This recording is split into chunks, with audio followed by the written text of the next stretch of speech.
In America, it's entirely possible to watch thousands of people engage in what looks like a citywide riot over a discounted television, and the police just watch. This isn't a breakdown of society, it's a holiday tradition. We're about to explore 50 uniquely American customs that walk a razor-thin line between cherished ritual and absolute anarchy. These are the moments that make you look twice and ask, wait a second, is that actually allowed? The answer, astonishingly, is yes. 1. Where else on earth is a full-scale assault on a retail store not just legal, but the official kickoff to the holiday season? Otherwise, sane people transform into human battering rams, ready to trample their neighbors for 70% off an air fryer. This isn't just shopping. It's a nationally televised riot where the only police intervention is directing traffic. It's the one day a year where capitalism drops its friendly mask and admits that yes, it would absolutely watch you fight your grandma for a discounted flat screen. 2. Picture this. A man hoisting a woman upside down over his shoulders navigates an obstacle course in front of a cheering crowd. This event, the North American Wife Carrying Championship, looks precisely like a kidnapping in broad daylight, yet nobody calls the cops. Why? Because the grand prize is the woman's weight in beer and 5 times her weight in cash. Imagine volunteering to become human luggage, legs flailing around your partner's head, all for the glory of free alcohol. 3. In what other sport is the primary goal to induce a medical emergency on live television? The Nathan's Hot Dog Eating Contest isn't about athleticism. It's a 10-minute spectacle of human limitation being gleefully ignored. Shoving 76 hot dogs and buns down your throat in any other context would earn you a frantic 911 call and a stomach pump. Here, it earns you a mustard yellow championship belt and legendary status. At what point does patriotism become a cry for help? 4. Forget supercomputers and satellites. America still outsources its most famous long-range weather forecast to a sleepy rodent. Every February, a group of grown men in top hats yank a groundhog named Phil from his slumber, and the world's media reports on his reaction to his own shadow. This isn't just a quirky tradition. It's a national conspiracy where we all pretend to take seriously the meteorological opinion of a glorified squirrel. 5. There is exactly one context where turning your car into a battering ram is not only legal, but celebrated. On any public road, intentionally smashing into other vehicles is aggravated assault. At a county fair, surrounded by the smell of cotton candy and livestock, it's called a demolition derby. Wholesome family entertainment. It's the only sport where the ultimate goal is to create a pile of wreckage that you can proudly stand on top of. 6. Looking for a new weekend hobby? How about spending thousands of dollars on a wool uniform to meticulously recreate the nation's bloodiest conflict in a random field? Civil War reenactors charge into deafening cannon fire and perform dramatic, theatrical deaths for an audience on lawn chairs. It's a hobby that perfectly blends historical reverence with an unnerving desire to see what it feels like to almost get bayoneted. Because nothing says relaxing weekend like pretending to die from dysentery among strangers. 7. America saw Spain's terrifying, life-threatening running of the bulls and decided to make it gloriously absurd. In New Orleans, the Bulls are members of a roller derby team wearing horned helmets and wielding plastic wiffle ball bats. Thousands still flee in simulated terror, but the greatest danger isn't being gored, it's being playfully smacked on the rear by someone on skates. Would you rather face the horns of a real bull, or the utter humiliation of this? 8. That message you got from a high school acquaintance about an amazing business opportunity feels like a scam because, well, it walks and talks like one.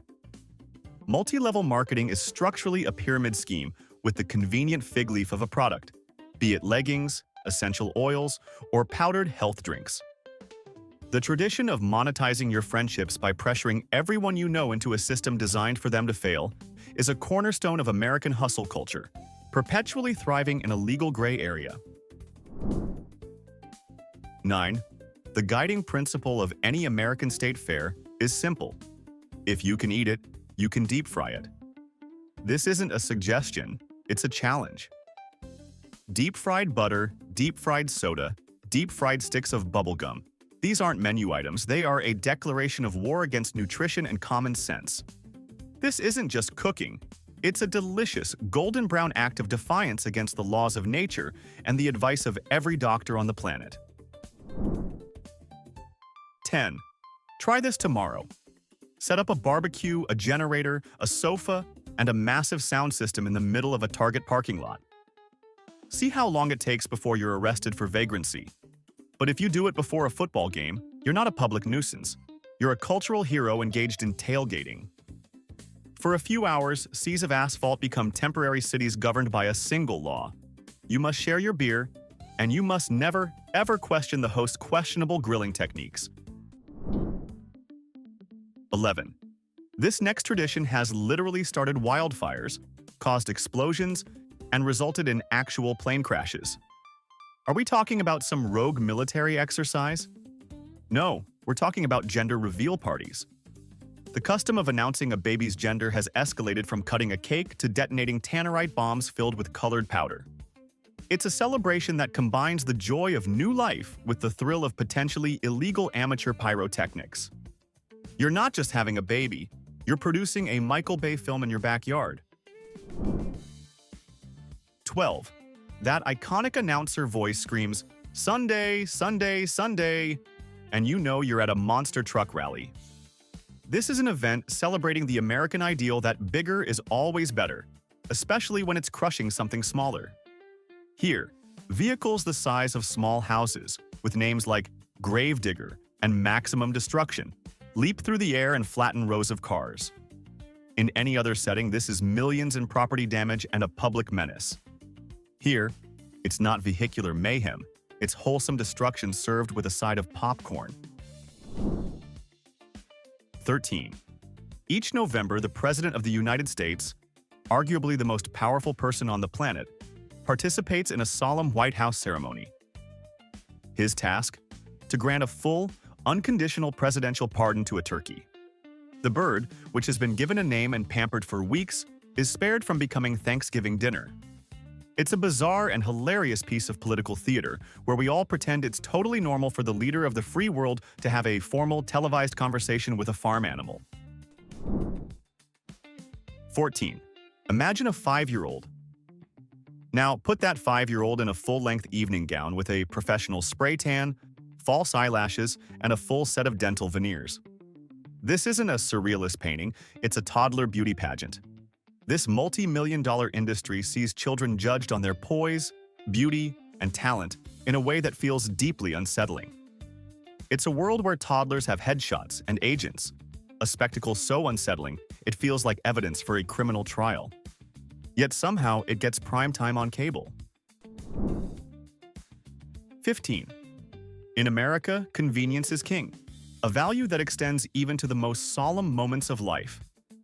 Enter the drive-thru funeral home. Yes, this is real. You can pay your final respects to the dearly departed without even having to unbuckle your seatbelt, viewing the casket through a large bulletproof window. It's the ultimate fusion of efficiency and mourning, a service that feels like a dark parody of modern life, but is offered with complete sincerity. 16. There's a fishing technique popular in the South that defies every human survival instinct. It's called noodling.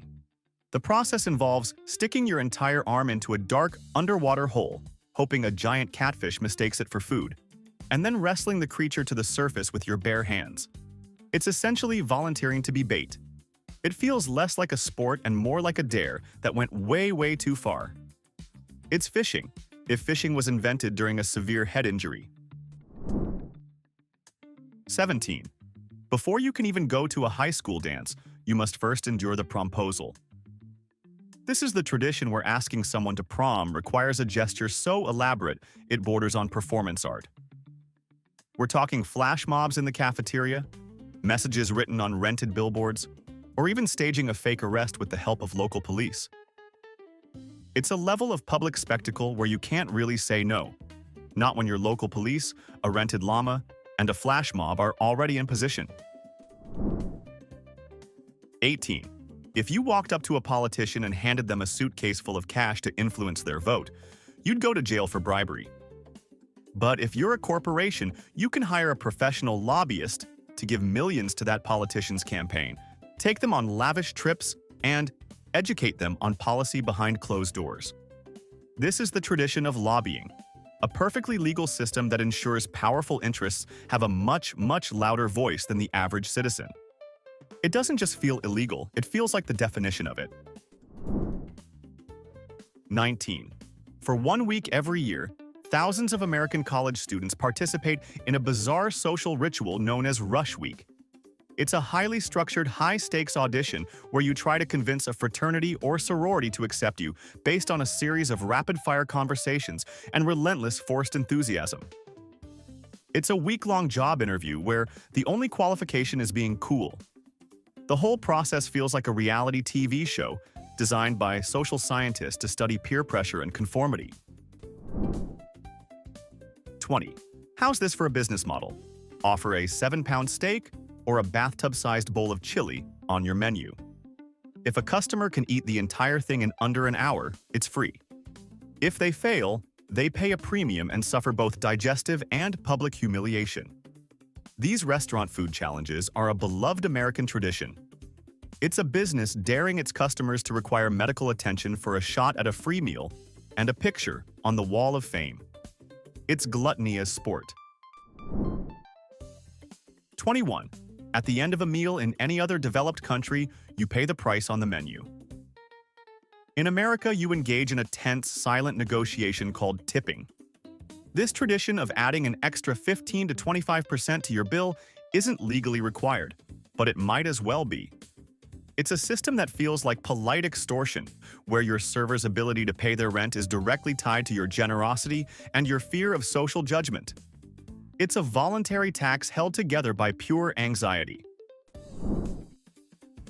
22. Ever wanted to live in a neighborhood run by a tiny private government with the power to fine you for having the wrong shade of beige on your mailbox? Welcome to the American tradition of the Homeowners Association, or HOA.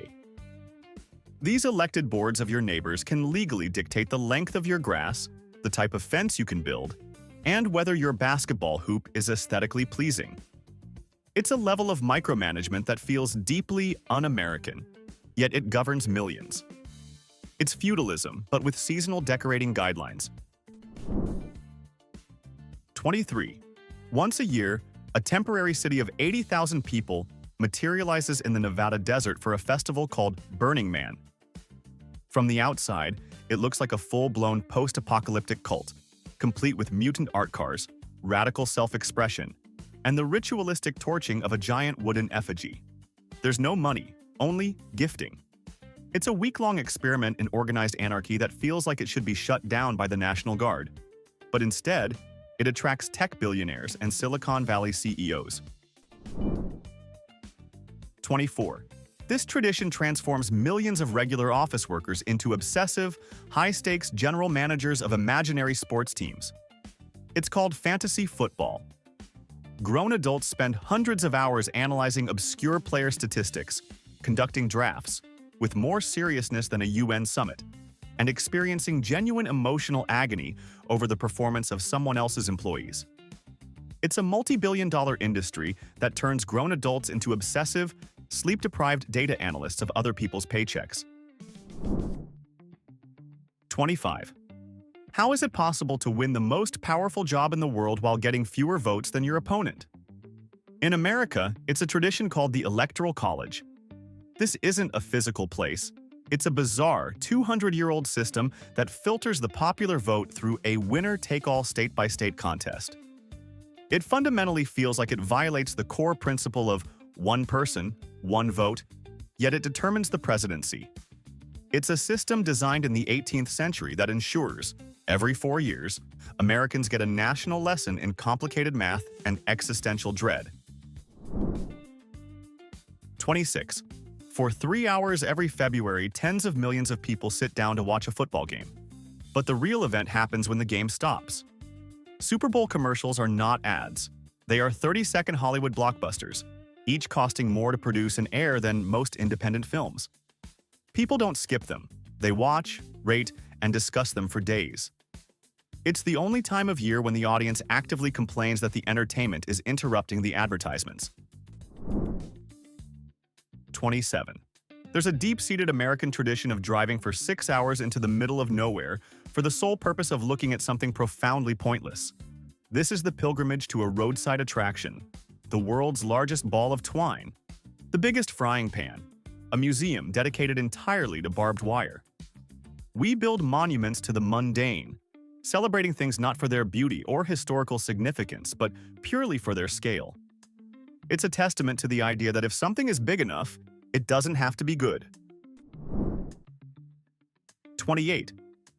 In America, we have a rite of passage for young adults that feels suspiciously like a predatory financial trap. We call it getting a student loan. The tradition involves an 18-year-old who can't legally buy a beer, signing a legally binding contract for a debt the size of a small mortgage. It's the only major consumer debt that is nearly impossible to discharge in bankruptcy. It's the only product you're encouraged to buy without knowing the final price, with a debt that will follow you longer than most marriages. 29. The moment you walk into an all-you-can-eat buffet, normal societal rules about portion control and personal dignity evaporate. It's a uniquely American space where piling a plate 3 feet high with a chaotic mix of shrimp, macaroni, and Jell-O is not only acceptable, it's strategic. This isn't about enjoying a meal, it's about getting your money's worth. It's a business model built on a dare, transforming a simple meal into a personal battle against the restaurant's profit margin. 30. For 1 week a year, American high schools suspend all rules of fashion and common sense for something called Spirit Week. This is where you find teenagers voluntarily coming to school dressed in pajamas, mismatched clothes, or decked out as tacky tourists. It's a bizarre, highly organized ritual of mandatory fun, designed to foster school pride through collective absurdity. You have to wonder if it's really for the students, or just a cruel experiment to see how far teens will go for school spirit. 31. Look at a map of some American voting districts. You'll see shapes that look less like communities and more like ink blots or deranged salamanders. This isn't bad map-making, it's a hallowed political tradition called gerrymandering. It's the completely legal process of drawing electoral districts in bizarre, winding shapes to give one political party an unfair advantage. It feels like cheating in the most fundamental way possible, rigging the game before it even starts. It's how politicians choose their voters instead of the other way around. 32. It's 2 a.m.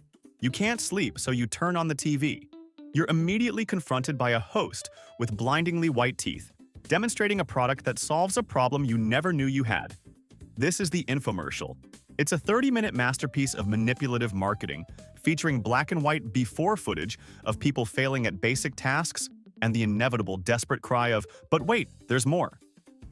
This isn't just an ad.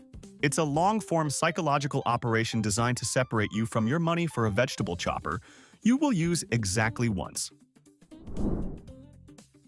33. A typical 16th birthday involves a cake and some friends. An American Sweet 16 party, however, is a tradition that has been elevated to the level of a royal coronation. We're talking rented ballrooms, multi-tiered cakes that cost more than a used car, and often a brand new luxury vehicle presented as the final gift. It feels less like a birthday and more like a high-budget reality TV show finale. It's a rite of passage that teaches teenagers the valuable lesson that love can be measured in rental fees. 34. Every single evening in Austin, Texas, what looks like a scene from a Batman movie comes to life. Around 1.5 million bats pour out from under the Congress Avenue Bridge, forming a living, breathing tornado that blots out the twilight sky. Anywhere else, this might be seen as a biblical plague. Here, it's a beloved tourist tradition. Hundreds of people gather on the bridge and on boats below, cheering as the swarm emerges. It's a biological horror spectacle transformed into a nightly festival. 35. America's legal system has a wild tradition where it grabs a dozen random citizens, puts them in a box, and gives them the power to decide a person's fate. This is jury duty. 1 minute, you're a dental hygienist thinking about your lunch break. The next, you're weighing evidence in a felony case. It's an immense responsibility placed on people with zero legal training. It's a cornerstone of democracy that feels suspiciously like a high-stakes lottery, but where the outcome ruins someone's life instead of making you a millionaire. 36. At any major American sporting event, there's a moment when the action on the field is paused for something far more important: firing free clothing into the stands from a cannon. The T-shirt cannon is a high-powered air rifle designed to launch a tightly rolled piece of merchandise at dangerous velocities towards a screaming crowd. It's the only acceptable form of firing a projectile into a mass of people, all for the glory of catching a free, extra-large shirt with the sponsor's logo on it. 37. A baby shower is supposed to be a wholesome party to celebrate an impending birth.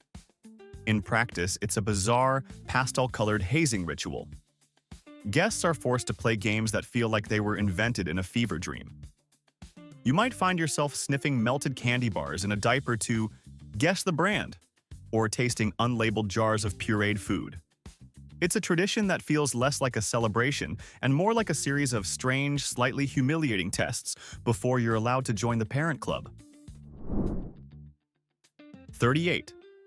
What if you could attend a party where the main activity is the silent mutual judgment of everyone you went to high school with? That's a high school reunion. This tradition is a real-life social audit where everyone's success, failures, weight gain, and hairline recession are put on public display. It's a night fueled by nostalgia, quiet desperation, and the burning question, did I do better than that guy? It's a sad little scoreboard where everyone loses eventually. 39. Before a professional baseball game can begin, it's often paused for a strange ceremony, the celebrity first pitch. A famous actor or musician who usually demonstrates the athletic prowess of a newborn giraffe is handed a ball and asked to throw it to the catcher. More often than not, the throw is comically terrible, dribbling pathetically towards the mound. It's a moment of forced celebrity worship that feels like it has absolutely nothing to do with the sport about to be played. 40.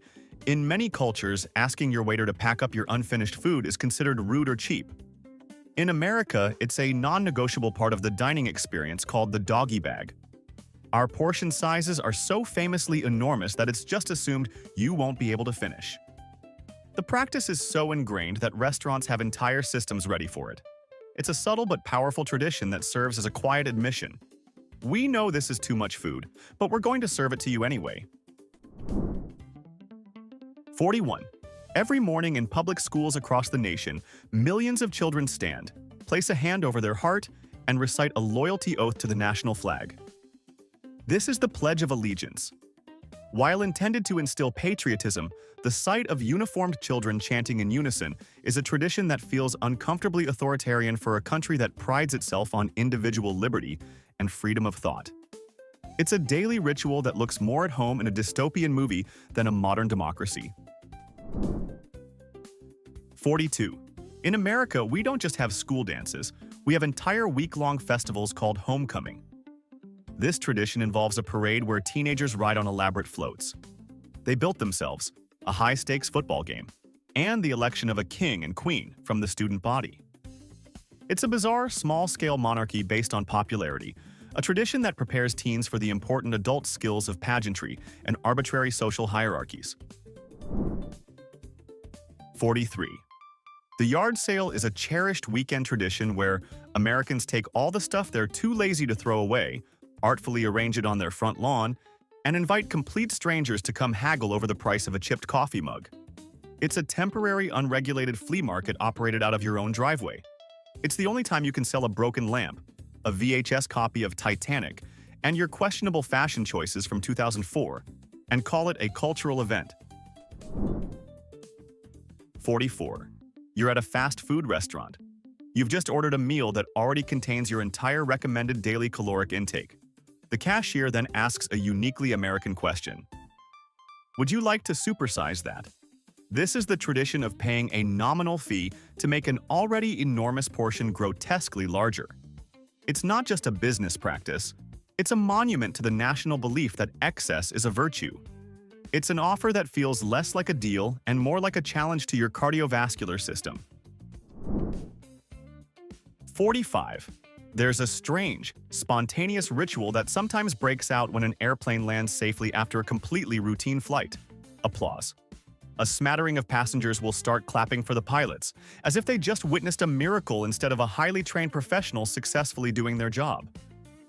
It's a lovely gesture, but it feels absurd. Do these people cheer when their Uber makes a left turn without incident? 46. In a country that celebrates rugged individualism, there's a powerful pressure to conform to one specific aesthetic: the perfect, green, manicured lawn. This tradition consumes weekends, costs billions in chemicals and equipment, and uses astonishing amounts of water to maintain a sterile, weed-free carpet of non-native grass. It's a quiet suburban arms race for horticultural dominance, where the length of your neighbor's grass is a direct reflection of their moral character. 47. Starting in late August, a single flavor profile stages a hostile takeover of the entire American marketplace. This is the annual invasion of pumpkin spice. It starts with lattes but quickly spreads like a virus to beer, cereal, dog treats, and even Spam. This tradition sees companies infuse the most unlikely products with a cinnamon and nutmeg blend, knowing we will buy it out of a deep-seated seasonal obligation. It's a culinary cult that we all willingly join every single fall. 48. Filing your taxes in America is a famously complicated and stressful tradition. But here's the secret: it doesn't have to be. For decades, companies that sell tax preparation software have spent millions of dollars lobbying the government to block any attempts to create a simpler, free, government-run filing system. This is the tradition of actively paying to keep a civic duty as confusing as possible, just so a handful of corporations can profit from your anxiety. It feels illegal because it should be. 49. Once a week, corporate America grants its employees a glorious reprieve from the tyranny of business attire. It's called Casual Friday. This is the tradition where the rigid dress code is relaxed just enough to allow you to wear denim or a slightly more comfortable shirt, as if physical comfort is a special treat that must be earned. It's a bizarre ritual that frames basic human comfort not as a right, but as a weekly, temporary privilege handed down from on high. All right, we've covered 49 traditions and only the grand finale remains. But before we get to number 50, it's time for the final verdict. In our opinion, the award for the tradition that most feels like it should be illegal goes to lobbying. While there are strong contenders, from the mob rule chaos of Black Friday to the systemic absurdity of the Electoral College, nothing else on this list represents such a perfectly legal, institutionalized system for what is, in any other context, called bribery. It's the quiet, foundational tradition that allows powerful interests to write their own rules. It doesn't just feel illegal, it feels like the source code for many other problems. Do you agree with our verdict, or did another point deserve this dubious honor? Let us know in the comments what you think. And now, for our final number, 50, Thanksgiving. This is the ultimate American tradition, a holiday that is a beautiful, chaotic, and deeply contradictory masterpiece.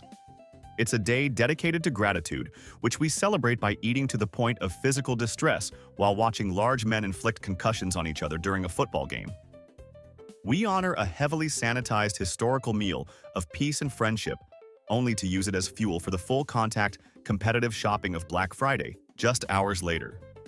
It's a holiday that perfectly encapsulates the nation's love of food, family, and barely contained violence. And that's our tour of 50 American traditions that teeter between freedom and madness. From bizarre food rituals to political systems that feel like a bad joke, these customs weave the weirdest, most wonderful, and most worrying threads into the national fabric. Which of these will future generations see as completely unhinged? Drop your pick in the comments. And if you love this ride, hit subscribe and ring that bell, because the next one's coming soon.